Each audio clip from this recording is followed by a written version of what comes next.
Hello and welcome to the Poetry Exchange. I'm Michael Shaeffer. And I'm Fiona Bennett. How wonderful to see you, Michael. Glowing still, I may say, as I look at you from your very lovely birthday that you had recently, which it was a joy to be a part of one of your celebrations. I understand you had several. A friend of mine referred to it as a tapas arrangement of birthday celebrations. So yeah, I'm going with that. Yeah, it was lovely. It was lovely to have you there, Fee, and my dad and my sister and so many lovely friends. I really felt the love. And I am still glowing, but it's mainly because of this wonderful weather. It's just really beautiful, isn't it? Have you been getting out and about around Chester Way? Yeah, I've been getting round and about, round Chester Way, round Nottingham Way. Been having a wonderful time working with our dear friend there, Maria. I actually got to confess, Michael, I quite often like to get on my bike and just scoot around, a very lazy cycle, round my neighbourhood, because my neighbours' gardens are all so kind of lovely, and just going, oh, look what they've got in the front. And then I've got that brilliant app that tells you what they are, which my nephew switched me onto. Oh, that identifies the plants and the flowers. Yeah, so I can educate myself with Latin names and all that stuff, you know, it's great. Very good. I can feel a poem coming out of that, Fiona. We'll see. So I'm not aware of there being any particular poetry-related news for us to discuss this month, Fiona. So perhaps we should move towards introducing our guest and our poem for this month. Indeed. So this was fantastic, actually. This was a conversation that for a long time I'd hoped we would be able to arrange, but it was just brilliant to have the chance to meet and introduce you to the wonderful poet and also host of audio conversations about poetry, Lois P. Jones. And we spoke with her a while back now. She was in Pasadena, where she lives. Yeah. And I think it was her breakfast and our evening, something like that. And you've known Lois for a while. Do you want to talk a little bit about how you came to know each other? Well, I was doing a poetry school course. Big shout out to the poetry school here. And it was one of these courses where you don't actually have to do kind of Zoom encounter things. So you never meet each other. You're posted a task, a challenge, shall we say, and everybody responds to the challenge in written form and everybody comments towards each other's work. So it's a very special kind of way of getting to know somebody. And I mean, every time Lois P. Jones posted a poem on this course, I was immediately feeling I should resign from the course entirely because it was just completely phenomenal what she was producing, and so beautiful and powerful and authentic and pertinent and wonderful.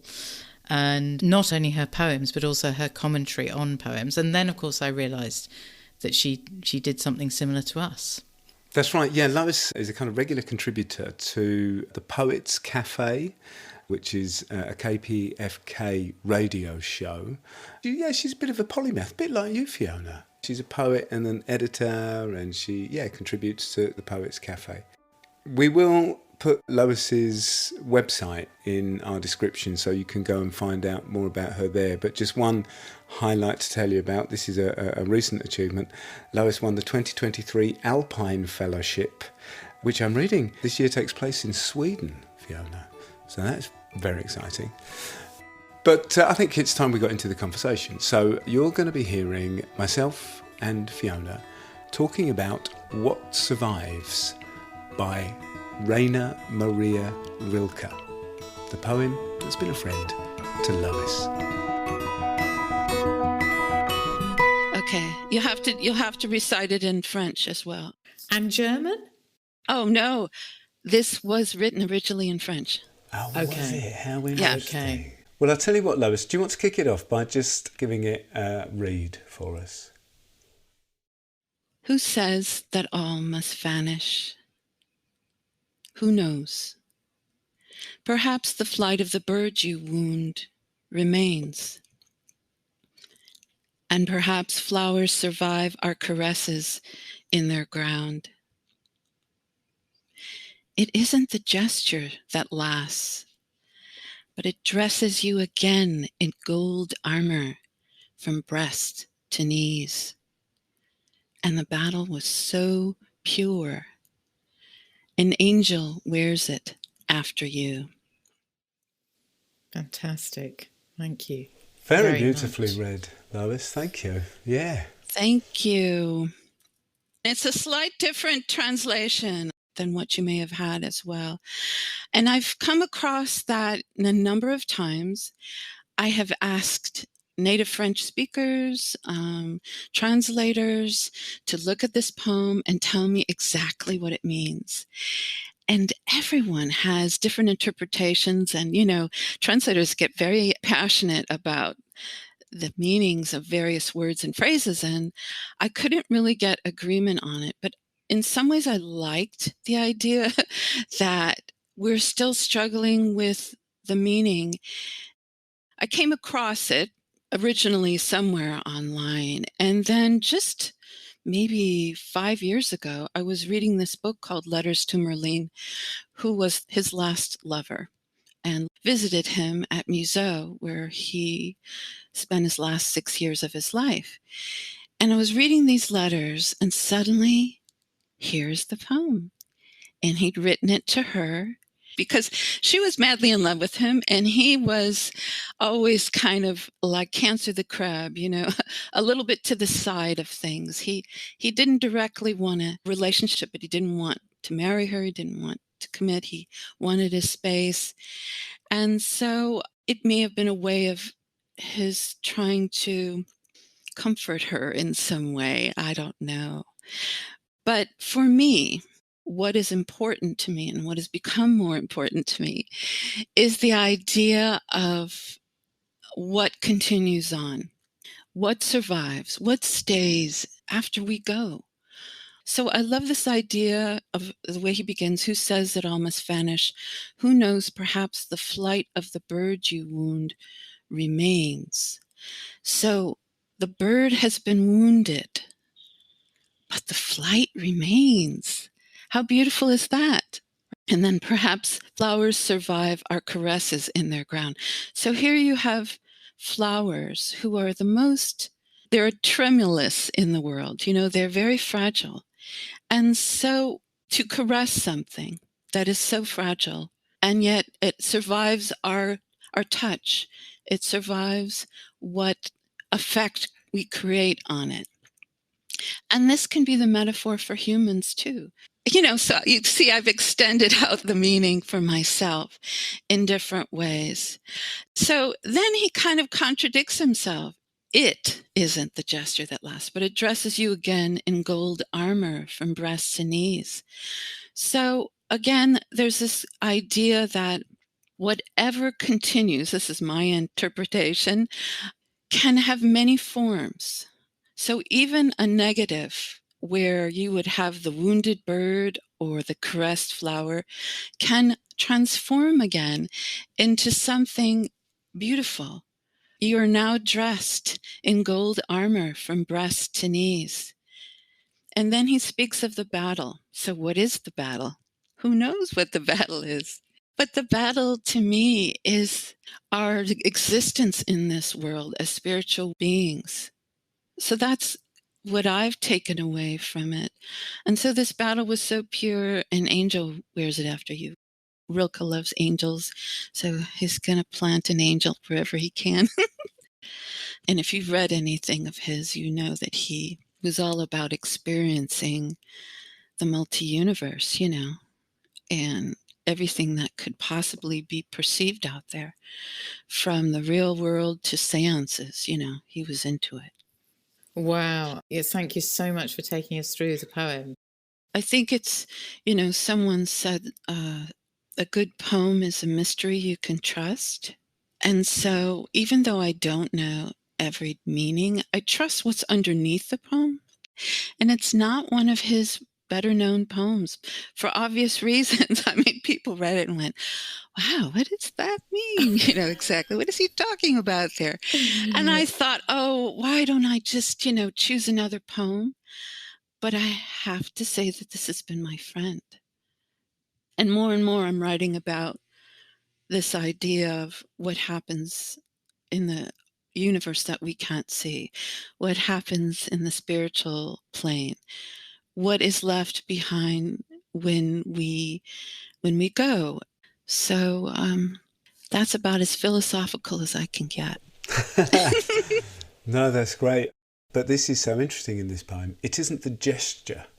And so for me, I was understanding the gesture in the poem as being the shot that brought down the bird, the caress of the flower as the gesture.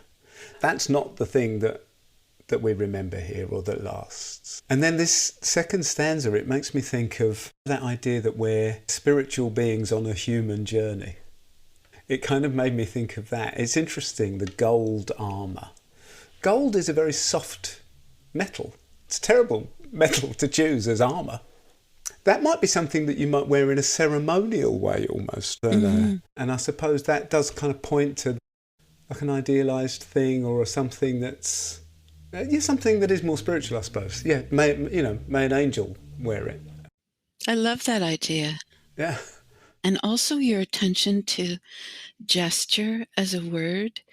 So that gave me another feeling about it, because there's the gesture, but then there's the action.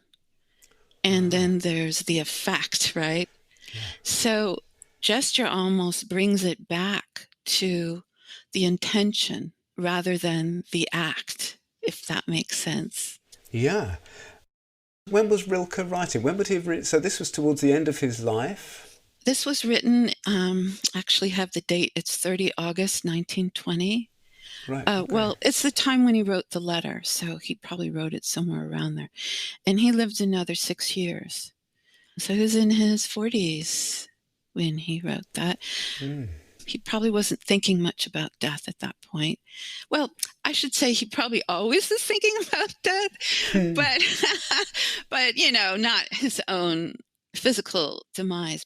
So, Lois, I want to ask you about your early encounters, not just with this poem, but with Rilke, when that was in your life and what was happening around you that meant he had this incredible power to draw you like this. I actually was just starting to write. I had discovered poetry in Switzerland, and my French boyfriend was translated this poem at our table on Valentine's Day by Paul Éluard, and I fell in love with Éluard's work. I loved surreal poetry. That was my real draw. So I wasn't writing then, but I was starting to read quite a bit.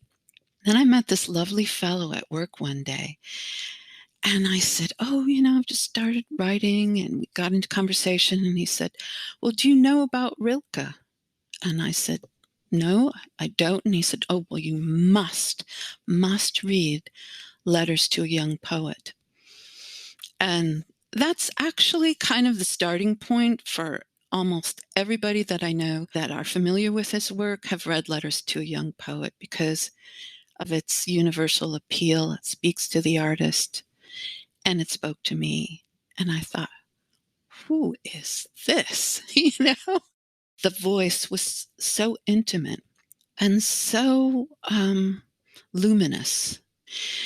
And then I just went on from there. I read everything I could get my hands on. And I thought, this is like a soul friend, Those two words as well that you offered at the beginning, intimate and luminous.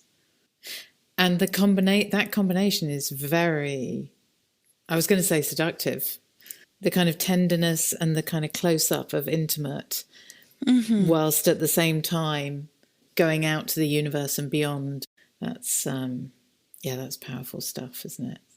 So powerful. And I love that you said tenderness, because that is like a key word I associate with him. There's a tenderness in his way, in his being, in his work. And my goodness, you have luminous intimacy. How seductive is that? No wonder so many women fell for him. And men too.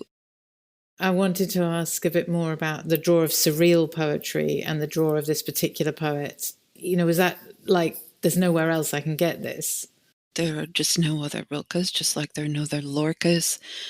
There are no other Sapphos who are still trying to decipher her little fragments, But I continue to be drawn to the surrealists and to Rilke. Rilke was not a surrealist, but I want layers when I read something. I want to use my own imagination inside the world of the poet and the poem. I used to love Trackle as another one who just made my skin, just an intimacy in his voice that felt uncomfortable almost because it was so dark. But also I love dark lyricism too. So those two can live together in interesting ways. So I like this idea of leaping from one thing to another. And Rilke could plant these ideas and create a leap. So you're surprised by it. Like in this poem, who says it almost vanished? So it starts with a straight line. And then suddenly you're thinking about who knows, perhaps the flight of the bird you wound remains. So it's a bird that's been wounded, but now it's the flight. And that's an abstraction. So we're imagining the flight remaining in the sky. It's not a typical association, the way he advances his ideas from one thought to another. It is such a brilliant first line, isn't it? Right. It's just such a great provocation. And then it strikes me, it's not just that the bird is wounded, it's the bird you wound remains. And you go, oh yeah, hang on, I've wounded it. He's telling me I've done that. Right. But even so, in the second stanza, he tells me I'm going to be dressed from breast to knees in gold armour. Yes, that's right. That very personal you wound. So we get caught up in the things that we do that harm people, that harm others. But I'm not punished as a result, am I? No. I'm rewarded at the end, or that there's that somehow it's almost as if the purity of the essence of me isn't damaged by that. Yes, because you who are that essence are not the wounding. It's not you. So it's not to be irresponsible for our actions, but it tells us exactly that who are we beneath these things that we do. Also, I was noticing and perhaps flowers survive our caresses in their ground. Oh yeah. That the opposition of those things as well. That us and them, which has also that kind of aspect of, this is a terrible phrase to use, but kind of get over yourself a bit as well. That all this stuff that you're bound up about yourself and you've done this, or has your life meant enough, or it's a kind of contradictory thing of, on the one hand, take yourself seriously and everything matters. And on the other hand, there's many things you don't know about. Right. I think that's a great observation. And I think that counterpoint exists and that tension exists. Can I ask, Lois, it seems to me that it is a spiritual poem, even if just on the sense of, anything that's beyond the physical we could describe in that way. I was just, I suppose, wanting to ask you where that fits in for you. Wow. Yeah. Just a little question. Yes. Lovely. Spiritual with a capital S, absolutely. His journey, he started off, his mother was very, very obsessive Christian. And this marked his early days and his early work too. He wrote an incredible collection called Love Poems to God. I don't think that was his original title, but it was a book of hours. And those poems completely blew me away because they were conversations with God, a God I'd never heard of. And he spoke to God as if, I think one of his poems even says, you need me, like you need me in order to be who you are. And he was really examining what his relationship was with God. And he moved through many phases, but I think he just embraced all he knew and eschewed the Christianity at the end because he found it too limiting. There's a great poem where I think it's in his Sonnets to Orpheus, where he talks about no God inside a cage in a church. And I'm paraphrasing that, right? That's not the kind of God I want, he says. Whatever force there is out there is everywhere, exists anywhere. So I think he really freed himself from that. And I probably have taken somewhat the same path. I started as my grandmother was an Orthodox Jew, and I went to Hebrew school, and I loved the culture of Judaism. But in terms of the structure and the dogma, I grew away from that pretty quickly because it was all about sinning. These ideas of controlling us through the dogma. And I think ultimately, we may move away from all of that as a species. At least I hope so. It was sort of that idea of this poem somehow representing its kind of anti-original sin in some ways. Yeah, it is, isn't it? Because surely that's a sin to wound a bird in flight. But right. Who knows? Perhaps the flight of the bird you wound remains. And he's saying maybe even if you do that, still you have gold armour. Doesn't it give us hope? It instills this sense that anything can change. We can change. You referred to Rilke as a soul friend earlier, which I thought was great. And I just wondered if you could talk a bit more about this poem as a friend, if you were to categorise this poem as a type of friend.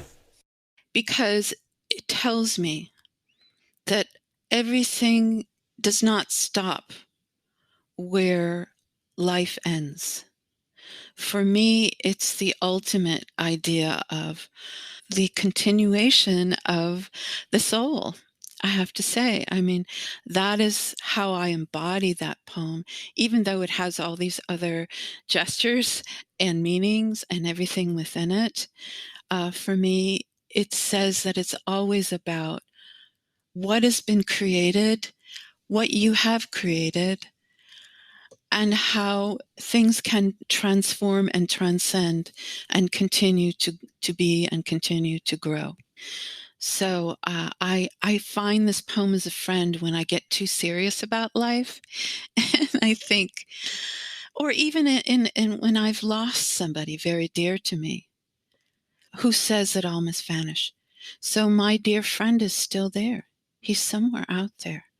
I can't maybe have such a direct conversation with him, but something has remained, and I know it's there.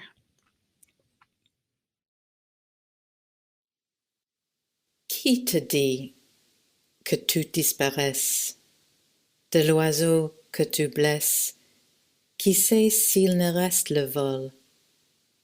Et peut-être les fleurs des caresses survivront à nu de leur sol. Ce n'est pas le geste qui dure, mais il nous revêt de l'armure d'or, des flancs aux genoux. Et tant la bataille fut pure qu'un ongle la porte après vous.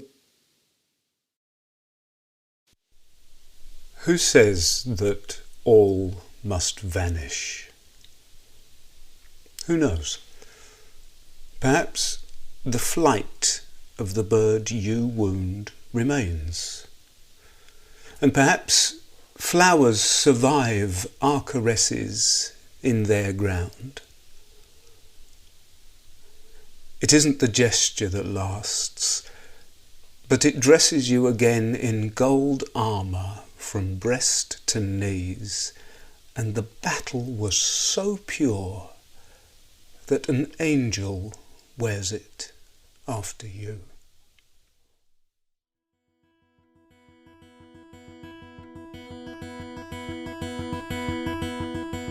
That was Fiona with the original French reading of the poem, and me with the boring old English. Well done, Fee. You dusted down your French very impressively there.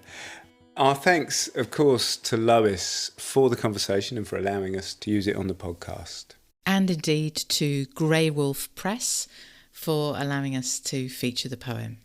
Now, we mentioned at the beginning, Fiona, that Lois is a very accomplished poet, and so with her permission, we thought it might be a nice thing for us to air one of her poems. I believe you've had a little look and you might have selected something. Indeed, yeah. So this is from Lois's collection, which is called Night Ladder. Beautiful title for a collection. And this is called Apple. I am an apple in the pocket of this old coat of yours, honest and round. Feel me blindly with rough hands. Dare to take me out and examine the deep wine bruises, the garnet wounds. What green is left reddens quickly in your palm. Twist my stem between your fingers until it snaps, then lay me down on the pine table. Split me open with your sharpest knife. Your tongue draws out each seed, dark eyes that want to grow in you. Place this slice between your lips, one bite to remember an orchard. Wow, what a poem! That was just, I didn't think it was possible to be on the edge of my seat over an apple like that. That was incredible. Oh, it's just absolutely terrific. I could choose any poem from this book. They'd all be fine examples of the power of Lois P. Jones. So get to Glass Lyre Press to get this collection. I also know that Lois is working hard on her next collection yet to be published. So very much watch out for that, which of course is also Rilke connected. So we'll leave that hanging there, and when it comes, we'll bring you news, dear listeners. To which end, make sure you subscribe. Yeah, absolutely. And if you have friends in your life that you think might be partial to a bit of poetry, do spread the word, let them know. It's really great to have new people discovering the podcast. And of course, there's this whole archive now, Fee. We've been doing it a while, haven't we? There's some incredible conversations to go back and find.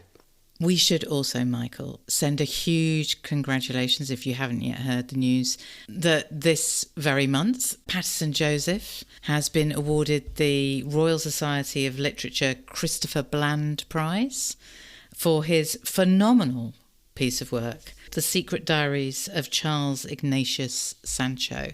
It is an extraordinary piece of work, redefining how one might write into history and indeed rewriting or correcting history in some ways as he does so. So fantastic. Congratulations to Patterson. I believe he's still smiling from the news I heard. And of course, you can hear him talking about 5 a.m, the poem by Roxy Dunn. Yeah, he's a fantastic actor and a terrific man, and we're very pleased to have him as a friend.